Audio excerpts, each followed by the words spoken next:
বাঙালির মুখে দিয়ে কখনো সালামে বের হয় না, সালাম বের হয় না। বর্তমানে সালাম প্রায় বন্ধ হয়ে গেছে। মুরব্বীরা বসে থাকে আমাদেরকে সালাম দিবে, মুরব্বীরাই জন্য কাউকে দেয় না। আমরা আলেম ওলামারা বসে থাকি যে সবাই আমাদেরকে সালাম দিবে, খালি আমরা খালি ওয়ালাইকুম আসসালাম বলবো। আবার দিলে অনেকে জবাব দেয় না, দিলে দেখা যায় টুপির দিকে তাকা, তার টুপি আমার টুপি মিল আছে কিনা। মিল থাকলে জবাব হবে, না মিল থাকলে লাইয়াজুজ।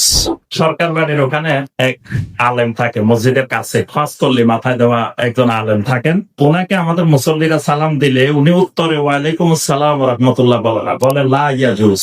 তা এখন মুসল্লিরা তো বুঝে না, কিরে উনি এটা কি জবাব দেয়। সবাই জবাব দেয় ওয়ালাইকুম আসসালাম, উনি বলে লাইয়াজুজ। তো পরে সবাই এসে আমাকে জিজ্ঞাসা করতেছে যে লাইয়াজুজ কি জিনিস। আমি বললাম যে উনি আপনাদের সালামের জবাব বলতেছে যে সালামের জবাব নেওয়া জায়েজ নাই। লাইয়াজুজ মানে জায়েজ নাই। জায়েজ নাই কেন? কারণ তার টুপির সাথে আপনার টুপির মিল নেই। যদি আপনিও দেখেন ওই রকম পাঁচতল্লি একটা পরিচয় সালাম দিয়ে দেখেন, লাইয়াজুজ বলে কিনা।